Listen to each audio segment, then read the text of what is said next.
You know, I love talking about Tactics Ogre. You guys love seeing me talk about Tactics Ogre, and like, we started this party, we can't not complete the set, right? So, another tier list video.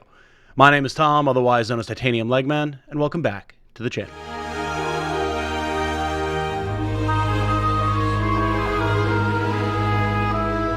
Hello everyone, if you enjoy what I do, including my coverage of games like Tactics Ogre Reborn, discussing classes and jobs and different things like that in tier list form, or even, my more in-depth guides and news coverage, a like on this video and a subscription to the channel would be very much appreciated. Thank you so much. If you missed it, previously, we covered all of the generic classes in Tactics Ogre Reborn. I've been really enjoying doing these tier list videos. It's actually been a lot of fun to just kind of sit back and discuss in a more casual way a lot of the different classes in games that I love, like Tactics Ogre, Final Fantasy Tactics, all that type of good stuff. So I figured today we would do the unique classes in Tactics Ogre Reborn. And what's nice, unlike the kind of janky tier list that I put together previously, all the images were the wrong sizes and they had bad backgrounds and everything, I actually found this one here that good friend of the channel, Mr. Coffee Potato, himself put together. So as always, seeing how he is the undisputed king of in-depth information about Tactics Ogre on the internet, I do more surface level, general understanding, guides, discussion, things like that. He does all the nitty-gritty breakdowns, the math, the testing, all sorts of different challenge runs. If you want to see an even more comprehensive tier list and discussion of the game, go check out his channel. There's a link to it in the description. I highly recommend it. He does great work. With that said, we're going to go ahead and get in here. The rules of engagement are we're judging these unique classes against each other on their overall capability and function throughout Tactics Ogre Reborn. A lot of the time, that's going to be post-game stuff, coda content, because that's where a lot of the classes come from, where you only get them in the end game.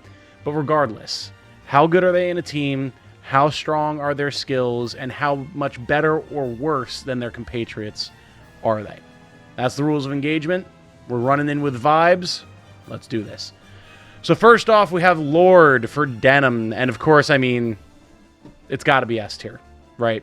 Literally anyone who knows anything about Tactics Ogre, especially Let Us Cling Together and Reborn, knows how insanely busted Lord is, because you can literally teach it anything. Lord is the class where when you turn Denim into it, he gets access to every skill and every ability from every other class that he has been up to that point in the game. Even if you switch him out of Lord to a new class and then switch him back to Lord, he will now have all of the skills from that class as well.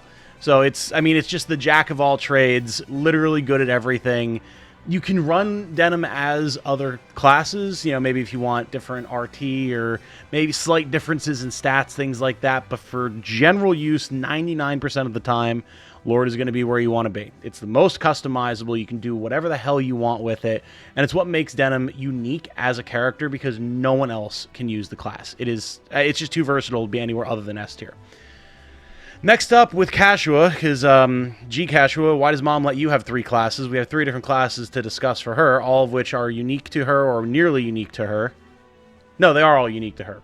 Priest is also exclusive to her. Yeah. Anyway, first off, we have Princess, and Princess is solidly A tier. This is the good ending Kashua, and I do really like it. It's a great support class with a lot of access to different spells, divine magic, elemental magic, apocrypha, draconic. Like, it's extremely versatile in that regard, and has a lot of good support skills as well, being able to remove negative status effects, deal with undead, give luck boosts to characters, all sorts of nice stuff, and has a good variety of different types of gear that it can equip as well. That said, it's not my favorite support class. I think there are better ones, and it's not the best damage class out there either. It, unlike Lord, is still a jack of all trades, but it's definitely a little bit more master of none, in my opinion. It's phenomenal in places like the Palace of the Dead, don't get me wrong, and it's not a bad pick in any way for Casual whatsoever.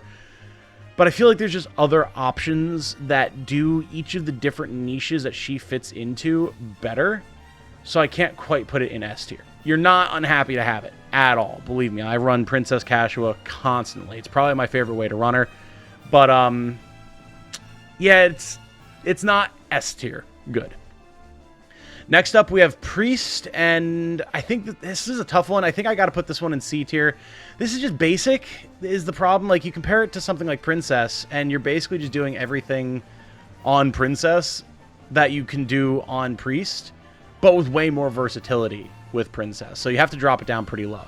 It doesn't have a very wide range of abilities or skills. It doesn't have a great array of equipment that you can use. It's not unusable by any means. None of these classes are. But, I mean, compared to other options on this list, it's pretty lackluster. It's basically just a basic healer with a couple of other fancy skills to, like, deal with undead and stuff. So, I feel like most of the time... Does it even get Mother's Blessing? Actually, hold on. Let me look at this.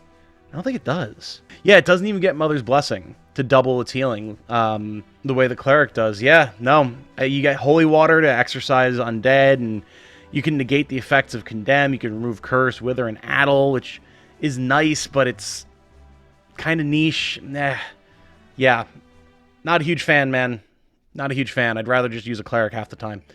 Now, this is a fun one. If Priest is lackluster, Dark Priest, ooh, that's the good stuff, baby. Again, I wouldn't say necessarily S tier, but definitely an A tier class. Dark Priest as a class for casual that can use dark magic, and also being one of the best, if maybe not the best, kind of status effect, debuffer type classes in the game, makes it a very, very solid pick. I prefer Princess because of the way that I play, but if you want to have like a tanky frontline debuffer, like a true worshiper of Nurgle, if you're Warhammer pilled like I am now, then Dark Priest is where you want to be. I mean, the ability to sleep, silence, wither, poison. You can still use like the Apocrypha for elemental magic and dark magic. You get a bunch of different other status effect abilities. Like, it's a nice class, and it's got decent equipment variety as well. So I've not used it as much as I probably should, but the time that I've spent with it has been very enjoyable. So I think it's definitely a very solid A-tier class. Now, Ranger. Ranger. I'm very split on Ranger. Definitely not the best unique class. Nowhere near. I don't think it's bottom of the barrel. I think it's probably B. It's definitely better than Priest. That's for sure. Maybe we're going to wind up moving Priest down to D. I don't know. It might deserve it, honestly. Compared to everything else, we'll see. We'll figure that out. But Ranger is odd, right? Like, you're able to dual wield. It's kind of a damage dealer. It's got decent weapon variety. It can use decent gear. But it doesn't really have anything that makes it super stand out. It's just kind of like a generic, good at a bunch of different fighting styles type thing. Like, if I'm not mistaken, it's been a little while since I used Ranger, but it has Lobber. You can use grenades with it, which is pretty decent. I believe my Vice I have as a Ranger, dual-wielding axes, which is pretty okay. But he's just kind of out there dealing damage, right? You don't have any busted skills that are buffing the party or buffing himself or doing anything wacky with that. Like, it's just kind of basic. It doesn't hurt to have. Like, if you're just looking for a beat stick, it's not a terrible option, but, like, there's definitely better options for that we're going to be talking about in this video. I really don't have a lot else to say about it. It's just kind of lackluster. Sorry, Vice. Now, Shaman, though. S is for Shaman. S tier for Shamans, baby. Anyone who's played Tactics Ogre Reborn and spent any amount of time doing side quests, doing post-game stuff, you've seen a lot of Shaman. You've seen a lot of Shaman, almost guaranteed. As your major summon magic class, as the class that has multiple different ways to buff its own damage, as the class that loves to play with elemental affinities, it's just the epitome of magic damage dealers, man. Like, it can run Apocrypha, it can run summon magic, it can run draconic magic, if I'm remembering correctly. Even if it can't, it doesn't matter. You have Apocrypha. These are just your big damage nukes. Single target, AoE, doesn't matter, especially with Summon Magic 2 once you get access to that. I mean, anyone who's done any post-game grinding, 4 Shamans, a couple of White Knights, auto battle, you're off to the races. So, it's a pretty simple class to discuss, but there's absolutely no denying that it's an S-tier class, and I I mean, I would question anyone who puts it anywhere else. It's just disgusting. Now, Wicca, or people have always criticized my pronunciation of this, and I've never been able to figure out what people want me to say, so I'm going to say Wicca is a very solid A-tier class. It's not going to be quite as good as Shaman, but it can use Apocrypha. It has the ability to buff its own spell attack damage. It can charm. It's got very good access to different spell classes and different elemental classes. It's good. It's a good pick. It's a good pick. The fact that it can give itself concentration and spell power up makes it so that it's really good either as a debuffer or as a damage dealer. Again, it's still beat by Shaman for raw damage dealing because it doesn't get the same incidental single cast boosts that Shaman can give itself. And it's kind of unfortunate that Denim can also be turned into a Shaman, so her own personal class, it still has its merits, gets overshadowed by the Uber class, but I mean, that's how it's just going to be, right? So I've never am mad about having Deneb in Witcher. I have more than enough Shamans as it is. It's nice to have the unique benefits that it does, especially if you're trying to deal with things like scary monsters, being able to use its magic time, boost your own concentration, petrify things, stun things, charm things, what have you. It definitely helps. It can definitely help if you just don't have the raw firepower to down big, scary, high-rank monsters that are going to petrify your whole party or whatever. It's not a bad thing to have, but it's definitely more niche than something that's just universally powerful like Shaman. Next up, White Knight, another S tier class. I mentioned it with Shamans for a reason. Again, anyone who's done any amount of grinding in the Palace of the Dead probably knows White Knight is baller. Just the ability to have velocity shift and trigger all sorts of very high chance to trigger even before you get any skill card speed boosts on the party is just ridiculous. There's just no getting around it. More turns means more killing, means better success for you and your party. If you kill the enemy before they kill you, you are winning. And you know what White Knight lets you do? That. Add on to that it has Guardian Force, so it's going to be able to tank a bunch of hits for you. It's already a tanky class to begin with access to a lot of really powerful armored gear. Then you can have things like Stun Blade to stun enemies. It's nasty. It's a great class. It's fast. It's powerful. It's going to be the backbone of your army as soon as you get one. And then the fact that you can have, three or four, because you can turn Lancelot into one as well, which is really funny because it's technically better than his own Templar class, but we'll talk about that. Not even technically better, it really just is because of velocity shift. But phenomenal class. Absolutely S tier. It cannot go anywhere else. You cannot convince me otherwise. Buccaneer. Is B for Buccaneer? I think it might be. And if Buccaneer is in B, then Ranger's got to move down. And if Ranger's moving down, I think Priest has to move down. That feels better. The thing that's nice about Buccaneer is it's so versatile, right? You've got access to one-handed and two-handed fusils, if I remember correctly. You've got access to swords, daggers, other types of melee weaponry. You can go for a duelist build. It has a bunch of actually pretty decent skills that it can activate to make itself tankier, deal more damage. It's a very strong all-rounder class, and I definitely like having Azelstan in the party as a Buccaneer. It also doesn't hurt to turn other characters into Buccaneers like Vice or even Canopus. Definitely not bad options for them at all. If you want a pretty solid, versatile frontliner that can also deal range damage and protect itself pretty well, I like it. I mean, there's a reason that I did a whole video talking about different builds that you can do with Buccaneer. It's got options, man. Class has legs. It's not as insanely busted as some of the other classes out there. It doesn't use magic, which is definitely a detriment in post-game, end-game content for Tactics Ogre Reborn. But for what it does it pretty damn well. So I'm pretty happy with B tier.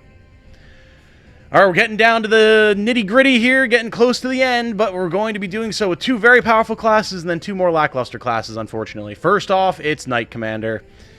Oh boy. Part of this is because Ozma herself is just so busted. Ozma is just... You could argue she's definitely the strongest character in the game. She's definitely up there. The RT alone is insane. But Knight Commander, again, you're talking about versatility with something like Buccaneer. I did something like, 4 different builds for Ozma in my video about her, breaking down her capabilities, and the majority of those were Knight Commander classes. She can also be a White Knight, so that helps too, but Knight Commander's ability to have access to all these different magic spells, her own personal whip with her own personal finisher with it, all these different ways, like in what is it, intimidate, and I can't remember the other one. The different abilities that can allow you to remove active abilities from other characters. She can give herself the ability to just tank magic hits, physical hits. She's insanely tanky. She's insanely fast. She's got great damage output. You can use her in a more supporting role if you want. She can take healing magic. She's like the end-all, be-all versatility. In a similar way to Denim with his ability to use any skill, but with better RT and her own unique bonuses as well. So yeah, Knight Commander, just insane.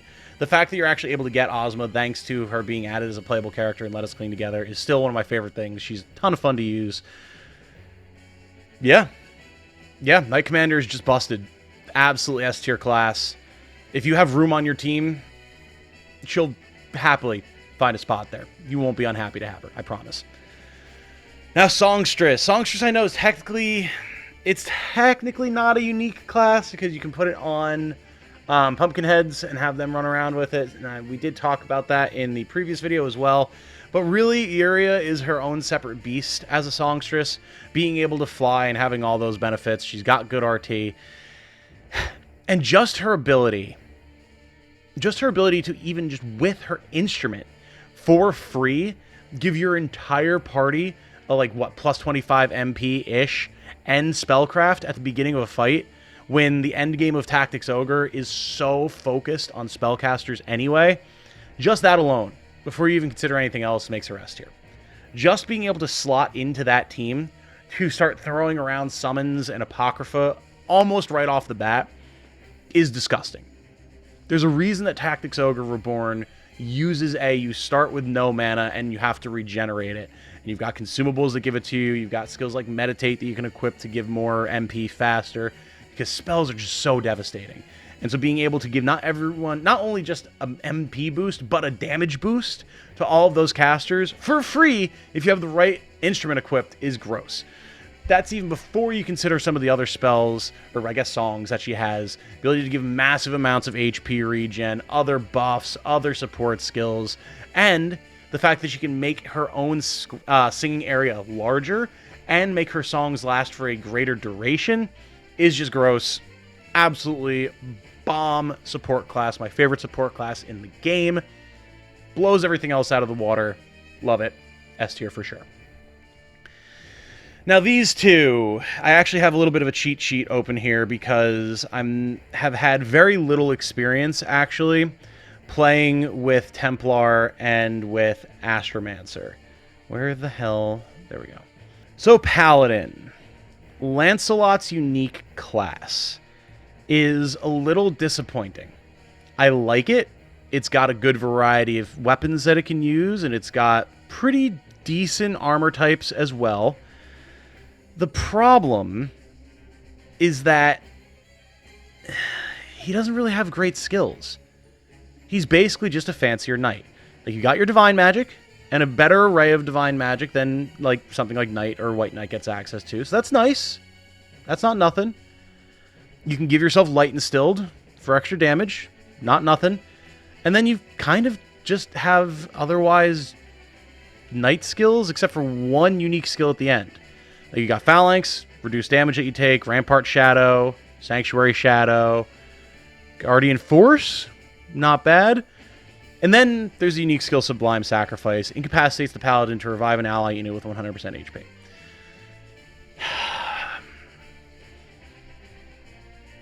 It's kind of meh. It's kind of meh. Like, yeah, it's just a better Knight. And that's good. Knight is good. But by the time you get Lancelot, you're basically nearly done with the game. You know, if you have, like, the gods that you need to beat and, you know, you want to grind up different classes with Ogre Armor and the Ogre Blade, and, I mean, you can do stuff like that. Maybe you've got some progress to make through San Bronsa. Like, you still have content available, sure. But in that content, you don't really just want a Knight, but better. Like, when your big fancy ability is to just revive an ally unit with 100% HP by sacrificing yourself, just use a stone, man. It's flavorful for the way Lancelot is, absolutely. And if you do have a knight on your team, may as well swap to Lancelot, honestly. Unless you're just super invested and have like a bunch of stat boosters and everything in said generic knight, then like fine. But yeah, man, it's a real shame. He's fun to use, good stats, so certainly capable. But like, he doesn't even get velocity shift. How are you going to have his subordinates have the better skills, man? Like, at least give him the White Knight skills and then more. He should have everything that they're capable of having. Ah, it's annoying. So it goes. I guess they didn't want you to just power creep the White Knights, but like, he's Lancelot. Whatever. Okay. It bothers me. It's solidly B tier, I think. It's not bad, but it ain't great either. Speaking of, we have to talk about Astromancer now. And boy, oh boy, poor old Warren. Warren is such an interesting character because, like, he has access to everything. If you're talking about casting, he's got it. Missile skills, indirect skills, Apocrypha. He's got all the different elemental magic. He's got draconic magic. I think he is able to use summon magic, if I remember correctly. But then, beyond that, like, you can remove certain status effects from allies around you.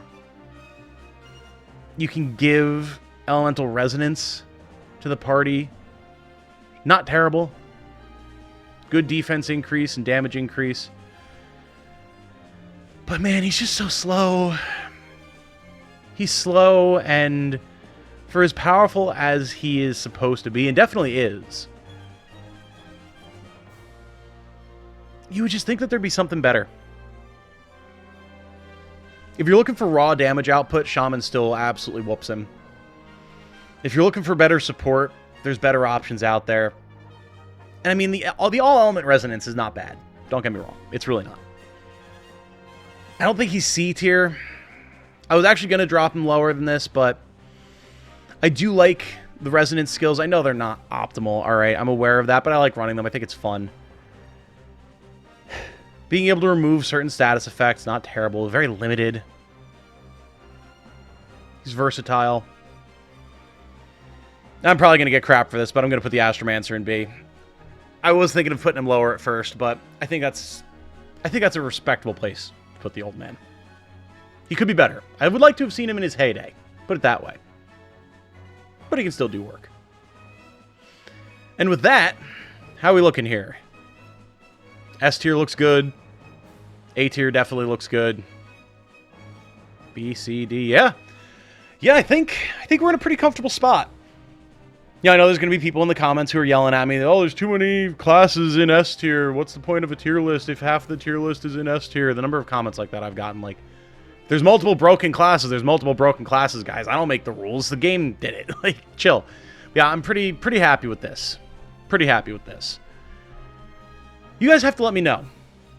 I'm fairly confident that there's going to be some discussion about at least a few of these choices. So strike up a conversation down in the comments below. I'm sure we'll probably see Coffee Potato down there, a few other fine folks who've really been avidly watching these tier lists. But I'm feeling good about this one. So yeah, gonna wrap this one up here.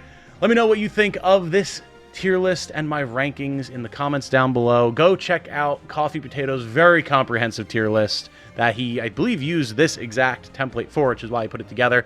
See what his thoughts are, where he puts all of the classes together on one giant board.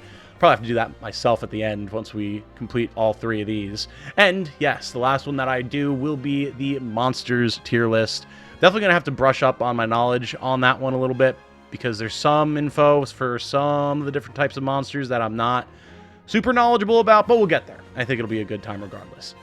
With that said, though, thank you all so much for watching. My name has been Tom, otherwise known as Titanium Legman. I hope you all have a good night. Stay safe and healthy out there. And remember, be good to each other. Bye now.